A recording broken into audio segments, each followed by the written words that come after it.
Hello welcome to Politicos. This is Narasimha. Ameenpur మున్సిపాలిటీలో హైడ్రా మరోసారి కూల్చివేతలు మొదలుపెట్టింది. ఏవైతే అక్రమ నిర్మాణాలు అని చెప్పేసి తమ దృష్టికి వచ్చిందో వాటి మీద కొరడా జులిపిస్తుంది. చూసుకోవచ్చు మనం విజువల్స్ లో కూడా పూర్తిగా కూల్చివేతలు అయితే జరుగుతున్నాయి. బుల్డోజర్ తన పని తాను చాకచక్యంగా చేసుకుపోతుంది.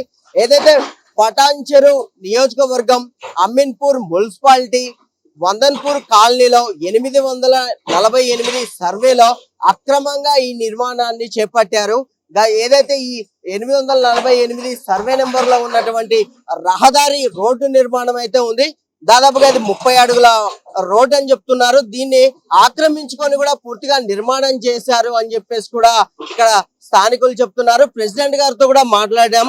అయితే దీనికి సంబంధించి కూడా పూర్తిగా అక్రమ నిర్మాణం గతంలో మేము చెప్పినప్పటికీ కూడా పూర్తిగా దీన్ని నిర్మాణం చేశారు. తద్వారా ఎన్ని సార్లు వెళ్ళి కంప్లైంట్స్ ఇచ్చినప్పటికీ కూడా అధికారులు స్పందించలేదు అని చెప్పేసి కూడా సమాచారం ఉంది. దీనికి సంబంధించి కూడా మరి ఎందుకు ఈ అక్రమ నిర్మాణాన్ని చేపట్టారు అని అడిగితే తాము చెప్పలేని పరిస్థితి, ఓనర్లు కూడా ఇప్పటికి ఇక్కడ వరకు రాలేని పరిస్థితి అని చెప్పేసి వాళ్ళు వెళ్ళిపోయారు. సో ఇక్కడ మనతో పాటు కొందరు స్థానికులు ఉన్నారు. దీనికి సంబంధించి మరి ఎందుకు దీన్ని నిర్మాణించారు, ఏ విధంగా దీన్ని నిర్మాణం చేస్తున్నారు, పర్మిషన్లు ఉన్నాయా లేవా, దీనికి సంబంధించినటువంటి మరిన్ని అంశాలను కూడా ఇక్కడ స్థానికులను అడిగి తెలుసుకునేటువంటి ప్రయత్నం చేద్దాం. వందన్పురి కాలనీ ప్రెసిడెంట్ గారు మనతో పాటు ఉన్నారు. ఆయన అడిగి అసలు ఈ హైడ్రా కూల్చివేతలకు సంబంధించి మరిన్ని విషయాలు తెలుసుకుందాం. సార్ నమస్తే. సార్ నమస్తే అండి. పేరు సార్? నా పేరు రుద్రపాటి లింగమయ్య, ఎక్స్ బిహెచ్ఎల్ ఎంప్లాయీని. ఇక్కడ జన చైతన్య వెల్ఫేర్ అసోసియేషన్ నుంచి ఒక ప్రెసిడెంట్గా ఇక్కడ కార్యక్రమాలన్నీ చూస్తున్నాం. అయితే అందులో భాగంగా ఇక్కడ అక్రమ కట్టడాలు జరుగుతూ ఉంటే గత 15 ఏళ్లుగా పోరాటం చేస్తున్నాం. వద్దు, అక్రమ కట్టడాలు రోడ్ల మీద కట్టకండి, ఇంకేడన్నా కట్టుకుంటే వాళ్ళు చూసుకుంటారని చెప్పి ఎంతో పద్ధతిగా వాళ్లకు నయాన భయాన ఎన్ని చెప్పినా కూడా వాళ్ళు వాళ్ళ కార్యక్రమం వాళ్ళు చేస్తున్నారు. అయితే నేను జిహెచ్ఎంసీలో కూడా కంప్లైంట్ చేశాను. జిహెచ్ఎంసీ వాళ్ళు ఏం చేశారు, మేము చెప్పినప్పుడు ఆపడం, మళ్ళీ నెక్స్ట్ డే కంటిన్యూ చేయడం. అంటే ఇప్పుడు ఈ కూల్చివేతలకు సంబంధించిన బిల్డింగ్ గురించి కంప్లైంట్ చేశారు. ఈ బిల్డింగ్ గురించి నేను దీన్ని ఎదుర్కొంటాక చాలా ఉన్నాయి, ఇంకా ఉన్నాయి. రోడ్ల మీద కట్టిన కన్స్ట్రక్షన్స్ ఉన్నాయి. వాళ్ళని చూసి వీళ్ళని చూసి వాళ్ళు పోటీ పడి రోడ్ల మీద కడుతున్నారు. ఇది చౌరస్తా సార్. ఇది సర్వే నంబర్ 848. ఈ సర్వే నెంబర్ దీనికి బౌండరీస్ ఉన్నాయి, రోడ్ అని ఉంది. కాలనీ అంతా కూడా ఇది రోడ్ అని చెప్తుంటే వాళ్ళు వినడం లేదు. వాళ్ళు తెచ్చుకున్నటువంటి ఏదైతే ఉందో వాళ్ళకి సర్వే నెంబర్ లేదు, ప్లాట్ నెంబర్ లేదు, బౌండరీస్ లేవు, ఏమి లేకుండా వాళ్ళు దౌర్జన్యంగా వచ్చి కడుతున్నారు. అంటే జిహెచ్ఎంసీ వాళ్ళు పర్మిషన్ ఇచ్చారు? పర్మిషన్ ఇచ్చారు. వాళ్ళు చేసిన బ్లెండర్ మిస్టేక్ ఏంటంటే జిహెచ్ఎంసీ వాళ్ళ దగ్గర పర్మిషన్ తెచ్చుకున్నారు, హౌస్ ట్యాక్స్లు కడుతున్నారు. చూడండి వాళ్ళు చేసిన తప్పు. వాళ్ళ తప్పుకు వీళ్ళు బలయ్యారు, వీళ్ళ తప్పుకు వాళ్ళు బలయ్యారు. అంటే ఇప్పుడు ఎవరైతే పర్మిషన్స్ ఇచ్చారో ఇప్పుడు వాళ్ళు కొనసాగుతున్నారు సార్ విధుల్లో? అధికారులు ఉన్నారు, అధికారులు ఉన్నారు. ఇప్పుడు ఉన్నారు. టీపీఓ ఉన్నాడు, తర్వాత కమిషనర్ ఉన్నారు. అంతకుముందు ఒక కమిషనర్ ఉండి పర్మిషన్ ఇచ్చి రంగారెడ్డికి ట్రాన్స్ఫర్ వెళ్ళిపోయింది. అంటే గతంలో హైకోర్టు కూడా తీర్పిచ్చిందా ఈ స్థలానికి? హైకోర్టు తీర్పిచ్చింది సార్. హైకోర్టు తీర్పిచ్చింది. ఇది రోడ్డు మీద ఉందని మేము ఇచ్చిన డాక్యుమెంట్స్ పెట్టి అన్ని చూపించినాం. వాళ్ళు మా డాక్యుమెంట్ చదివి న్యాయపరంగా హైకోర్టు ఏం చేసింది, ఇది రోడ్ అని చెప్పింది. మరి వినాలిగా సార్ హైకోర్టు తీర్పుకు.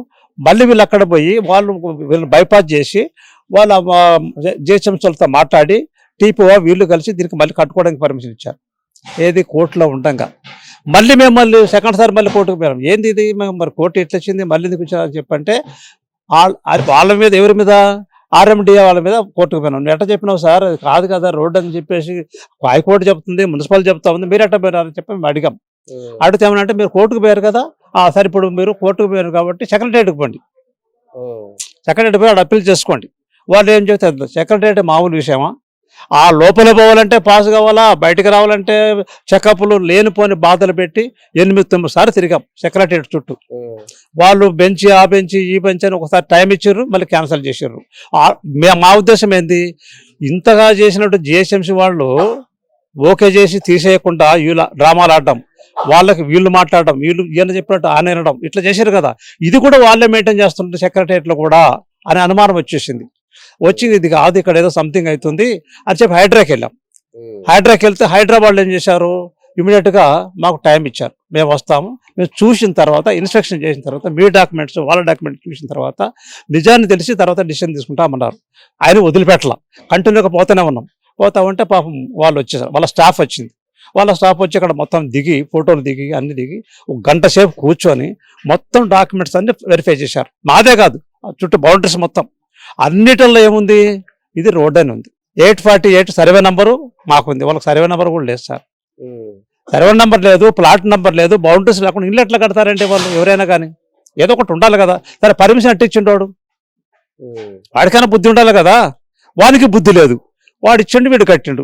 బిల్డింగ్ నిర్మాణించేటువంటి ఎవరైతే ఓనర్ ఉన్నారో ఆయనతో మాట్లాడడం జరిగింది. అంత మాట్లాడా, ఏమన్నారు సార్? ఆయన ఏమంటాడంటే బిల్డింగ్ ఓనర్ లేడు, ఆడి కింద పనిచేసే బిల్డర్స్ ఉంటారు చూసి కట్టేటోళ్ళు, వాళ్ళే ఉండరు. కానీ ఇంతవరకు వాడు బిల్డింగ్ ఎవడు కడుతున్నాడు, వాడి పేరేంది, ఏదో పేర్లు చెప్తున్నారు, అవి కరెక్ట్ కాదు.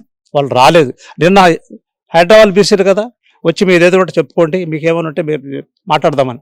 వాళ్ళు అప్పటికి కూడా రాలేవాళ్ళు. ఒక లాయర్ను ఒక విలేకరుని పంపించారు, మీరు పోయి మాట్లాడండి. వాళ్ళు ఏం మాట్లాడతారు, సపోర్ట్ లేకుండా కూర్చున్నారు, వెళ్ళిపోయారు వచ్చి. నిజంగా చెప్తున్నాం సార్, ఇది ఒకటే కాదు, ఈ ఎదురుకుండా చూడండి కనపడుతుందా ఆ బిల్డింగ్, దాని నుంచి ఎడ మొదలు పెట్టాడు. అది రోడ్డు మీద సార్, అది అది కూడా నిర్మాణం. అక్రమ నిర్మాణం. అది దాని తర్వాత ఇంకోటి కొత్త తయారైతే ఉంది, అది అక్రమ నిర్మాణమే. 15 ఏళ్ళు అవుతుంది సార్ పోరాటం చేయబట్టి, డబ్బులు పోగొట్టుకొని లక్షలు ఖర్చు పెట్టుకొని పెట్రోల్ కట్టుకొని తిరిగి. ఎంత ఖర్చు పెట్టారు సార్ ఇప్పుడు ఈ నిర్మాణాలకు? 2,50,000 ఖర్చు పెట్టాం, హైకోర్టు కేసులకు, లాయర్లకు మొత్తం. ఎందుకని మీరు మీ సొంత డబ్బులు ఖర్చు పెట్టుకొని ఇంత పోరాటానికి చేస్తున్నారు సార్? నేను స్వతహాగా కమ్యూనిస్టు, సిపిఐ పార్టీ జిల్లా నాయకుడిని. బిహెచ్ఎల్లో నేను జాబ్ చేస్తున్నప్పుడు ఏఐటీసీ ప్రెసిడెంట్. నేను నా తత్వమే అది. నేను ఏంటంటే అందరూ బాగుండాలి, అందులో నేను ఉండాలి. అందరికి స్లోగన్ అది కాదు, నాకు స్లోగన్ కాదు, అది నా జీవితం, నా జీవిత ఆశయం అది. మరి ఇప్పుడు ఏవైతే అక్రమ నిర్మాణాలు జరుగుతున్నాయి Yes. వీటికి సంబంధించి మరి ఏమన్నా డాక్యుమెంట్స్ మీ దగ్గర సంపాదించగలరా? ఇదే same layout, same documents, same road. చౌరస్తా ఉందా, ఒక చౌరస్తా మూసేసిండు కదా, ఆడ కూడా చౌరస్తా మూసేసిండు. చౌరస్తా మీదనే ఆయనకు దాని తర్వాత ఇంకొకటి ఉంది, వాడు మూసేసిండు. ఇట్లా ఈ రోడ్డు ఈ పక్క ఉంది, ఈ రోడ్డు పోతే రోడ్డు కట్టడం కూడా కట్టాడు, ఆ పక్కన రోడ్డు కట్టడం, రోడ్లు ఆక్రమిస్తున్నారు. ఆ అపార్ట్మెంట్ పక్కన ఒక రోడ్డు ఉంది, అది వాన రోడ్డు గోడటం పెట్టాడు. ఎవరిని అడుగుదామన్నా కూడా మీరు ఎవరికన్నా చెప్పండి సార్, మీరు కాలనీ ప్రెసిడెంట్, జన చైతన్య వెల్ఫేర్ కాలనీ ప్రెసిడెంట్, మీరు అంతవరకే ఉండండి, మాతోటి ఎందుకు మీరు? నేను అంతవరకు ఉంటాను. అవే కమ్యూనిస్ట్ పార్టీ, నేను నేషనాలిటీ ఆలోచిస్తా. ఎక్కడ ఢిల్లీ పోయినా సార్ నాకు అడ్డం అంటే కంప్లైంట్ పెడతా. నేను పుడతనే భారతీయుడిని. సో 848 సర్వే నెంబర్లో బిల్డింగ్ నిర్మాణిస్తున్నటువంటి దానికి సంబంధించిన ఓనర్ కూడా మనతో పాటు ఉన్న నాయకం రాజు గారు. ఆయన అడిగి అసలు ఇది అక్రమ నిర్మాణమా కాదా, ఎందుకు కూల్చివేతలు చేస్తుంది అనేటువంటి అంశాలను కూడా తెలుసుకుందాం. సార్ నమస్తే సార్. ఇది మీరు కట్టే నిర్మాణం ఏదైతే ఉందో పూర్తిగా రోడ్లో కట్టారు, అక్రమ నిర్మాణం అని చెప్పేసి హైడ్రా కూల్చివేతలు చేస్తే ఏంటి సార్ అసలు దీనికి సంబంధించి? సార్ మేము యాక్చువల్గా ఏంటంటే 5 సైడ్లీలు ఉన్నాయండి దీనికి. యాక్చువల్గా 1988-89 నుంచి మొదలు పెడితే 2004-2006 వరకు మేము ఆల్రెడీ 2 years బ్యాక్ ఉన్నాం. సేల్ లీడ్ ఉంది ఆల్రెడీ. యాక్చువల్గా సేల్ లీడ్ అయినాక మేము తీసుకున్నాక మేము పర్మిషన్ పెట్టాం. పర్మిషన్ ఎల్ఆర్ఎస్ ఉన్నాయి, మాకు ప్రొసీడింగ్స్ అన్నీ వచ్చాయి. మాకు ఆల్రెడీ కన్స్ట్రక్షన్ పర్మిషన్ కూడా వచ్చిందండి. మాకు వచ్చినాక కన్స్ట్రక్షన్ స్టార్ట్ చేస్తున్నామండి. మేము స్టార్ట్ చేసినాక కూడా మాకు ఏమైంది, మళ్ళీ తర్వాత కూడా హైకోర్టుకి వెళ్ళాం. ఇట్లా కాలనీ వాళ్ళందరూ వాసులందరూ ఇట్లా కాదండి, ఇది రోడ్డు అది ఇది అంటే కూడా మేము ఆల్రెడీ కోర్టుకి వెళ్ళాం. కోర్టుకి లేఅవుట్ కూడా చూపించాం మేము, అక్కడ మున్సిపల్లో చూపించాం. ఎటెటిక్ లేఅవుట్ కాదండి, ఇది 3 లేఅవుట్లు అయినాయి, అవి మా కరెక్ట్ లేఅవుట్ అని మేము చూపించాం. వాళ్ళకి చూపిస్తా కూడా మళ్ళీ అరే ఓకే మీది కరెక్ట్ లేఅవుట్ అని మాకు పర్మిషన్ ఇచ్చారు వాళ్ళు. హైకోర్టు మీకు పర్మిషన్ ఇచ్చిందా? మాకు మున్సిపల్ పర్మిషన్ ఇచ్చింది. మాకు టీపీఓ వాళ్ళు ఎంక్వైరీ చేసుకొని మాకు పర్మిషన్ ఇచ్చారు, మున్సిపల్ పర్మిషన్ ఇచ్చారు. మాకు పర్మిషన్ ఇచ్చినాక తర్వాత మేము కన్స్ట్రక్షన్ స్టార్ట్ చేసామండి. కన్స్ట్రక్షన్ స్టార్ట్ చేసినాక కూడా మళ్ళీ మేము ఏం చేసాం, మళ్ళీ మున్సిపల్ వాళ్ళు కూడా మాకు యాక్చువల్గా ఇట్లా నోటీస్ పంపించారు. ఒకసారి పంపిస్తే కూడా మళ్ళీ మేము హైకోర్టుకి వెళ్ళాం. హైకోర్టు కూడా మాకు మా ఫేవర్గానే ఇచ్చిందండి, మాకు కన్స్ట్రక్షన్ చేసుకోమని ఇచ్చారు. మాకు హైకోర్టు కూడా ఇచ్చినా కూడా మేము కన్స్ట్రక్షన్ చేస్తున్న వితౌట్ నోటీస్ లేవండి మాకు ఇప్పటికి. వితౌట్ నోటీస్, ఇంతవరకు నోటీస్ ఇవ్వకుండా హైదరాబాద్ వచ్చి మార్నింగ్ 5 డిమాలిషన్ చేశారు సార్ మా ఇల్లు. అంటే ఇప్పుడు చైర్మన్ ప్రెసిడెంట్ గారితో కూడా మాట్లాడడం జరిగింది, ఆయన దీని మీద పోరాటం చేశారు సుదీర్ఘంగా. సో మేము అందరూ అధికారులతో వెళ్ళాము, లేఅవుట్లకు సంబంధించి పర్మిషన్లు కూడా మీకు లేవు, దానికి సంబంధించినటువంటి నెంబర్ కూడా లేదు ఇంటికి సంబంధించి, మీరే కావాలని ఎవరైతే ఈ టౌన్ ప్లానింగ్ అధికారులు కానీ జిహెచ్ఎంసీ అధికారులతో కలిసి మీరు ఈ అక్రమంగా నిర్మిస్తున్నారని చెప్పేసి కూడా వారు చెప్తున్నారు. ఏంటి అసలు దీనికి? కాదండి, మేము యాక్చువల్గా మున్సిపల్ పర్మిషన్ పెట్టాం, పర్మిషన్ ఇచ్చారండి. ఇచ్చినాక కట్టుకుంటున్నాం కదండి, మాకు తెలియదు కదా. ఇది యాక్చువల్గా మేము సబ్మిట్ చేసాం, డాక్యుమెంట్ సబ్మిట్ చేసుకుని మున్సిపల్ పర్మిషన్ వచ్చింది మాకు. పర్మిషన్ వచ్చిన టీపీ వాళ్ళు వచ్చింది, ఎంక్వైరీ చేసుకుంటే లేఅవుట్ ఇచ్చాము, అన్ని సబ్మిట్ చేసాం. ఎడిటింగ్గా సబ్మిట్ చేస్తేనే కదా మాకు పర్మిషన్ ఇచ్చారు. పర్మిషన్ ఇస్తే మేము కట్టుకుంటున్నాం కదండి. ఇప్పుడు పర్మిషన్ ఎంతవరకు అండి కూలగొట్టడం, ఎంతవరకు కరెక్ట్? వాళ్ళు పర్మిషన్ ఇస్తే మేము ముందు లేకపోతే పర్మిషన్ ఇవ్వకపోతే మేము కట్టకపోయే వాళ్ళం కదా. మేము ఇంత ఖర్చు పెట్టుకుని ఈరోజు ₹1,00,00,000 ఖర్చు పెట్టుకున్నాం మేము అక్కడ దానికి. ప్లాట్ కొనుక్కున్న ప్లాట్ ఆల్రెడీ మాది ఫస్ట్ సేల్ డీడ్ కాదండి, 5వ సేల్ డీడ్ అండి మాది, 6వ సేల్ డీడ్ మాది ఇప్పటికి. యాక్చువల్గా ఏంటంటే మేము మళ్ళీ ఇట్లా అవుతుందని చెప్పి ఆల్రెడీ కాలనీ వాళ్ళు ఇట్లా మాకు పరనోళ్ళు వాళ్ళు కంప్లైంట్ ఇస్తే కూడా మేము హైకోర్టుకి అప్రోచ్ అయ్యామండి. హైకోర్టు మాకు కూడా ఆర్డర్ ఇచ్చింది.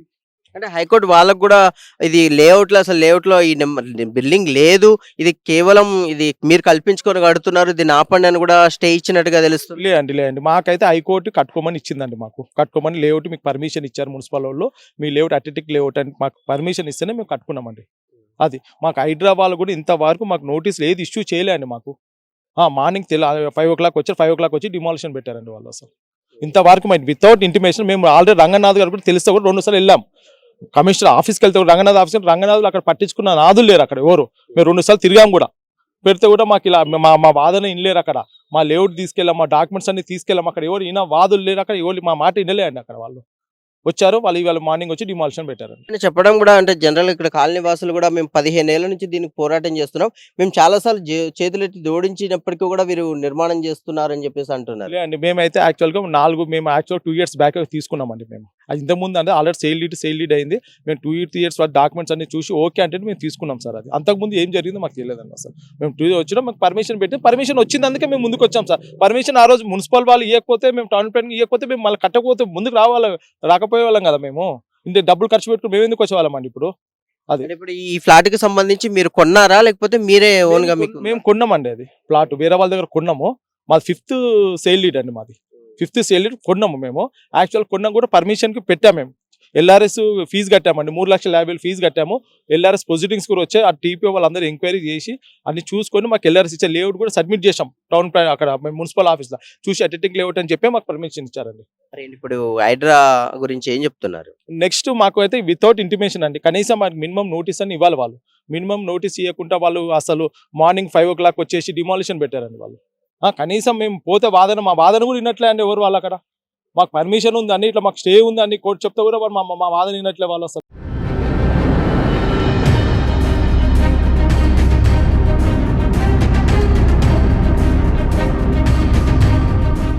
చూశారు కదా, ఈ అమీన్పూర్ అక్రమ కట్టడం అని చెప్పేసి ఈ నిర్మాణానికి సంబంధించి ఇప్పటికే హైడ్రా పూర్తిగా డిమాలిష్ చేసింది. కూల్చివేతలు కూడా దాదాపుగా దగ్గరికి వచ్చేసాయి. ఇక చూసుకుంటే దానికి సంబంధించినటువంటి నిర్మాణదారుడు ఎవరైతే ఉన్నారో దీనికి సంబంధించినటువంటి అన్ని అనుమతులు తీసుకొని మేము అధికారుల నుంచి కూడా బిల్డింగ్ నిర్మిస్తున్నాము. హైడ్రా అధికారులు మాకు కనీసం నోటీసులు కూడా ఇవ్వకుండా పూర్తిగా కూల్చివేస్తున్నారు. ఇది అన్యాయం. దీనికి మేము హైకోర్టు వరకు కూడా వెళ్తాం, మేము తప్పకుండా దీని మీద పోరాటం చేస్తామని చెప్పేసి కూడా ఆయన మాటల్లో చెప్తున్నారు.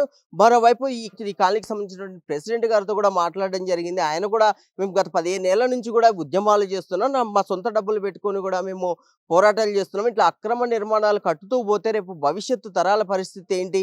ఇట్లాంటి నిర్మాణాలను చేపట్టకూడదు. ఖచ్చితంగా హైడ్రా ఈ నిర్ణయం తీసుకొని వాళ్ళ ఈ అక్రమ నిర్మాణాలను కూల్చడం హర్షదాయకం అని చెప్పేసి కూడా ఆయన హర్షాన్ని వ్యక్తం చేస్తున్నారు. అమీన్పూర్ ఏదైతే ఉందో ఇది అమీన్పూర్ కాదు, కబ్జాల్పూర్ గా ఇక్కడ అధికారులు కూడా చెప్తున్నారు. మరి ఈ కబ్జాలకు సంబంధించి ఈ పరంపర ఎంతవరకు వెళ్తుంది, ఎన్ని నిర్మాణాలు కూల్చివేతలు జరుగుతాయి, హైడ్రా స్టెప్ ఎలా ఉండబోతుంది, మరిన్ని ఆసక్తికర అంశాల కోసం చూస్తూనే ఉండండి పొలిటికోస్. ఇది ఇప్పటి వరకు అప్డేట్. కెమెరామెన్ లోకేష్ తో నరసింహ రిపోర్టింగ్ ఫ్రమ్ అమీన్పూర్, హైదరాబాద్.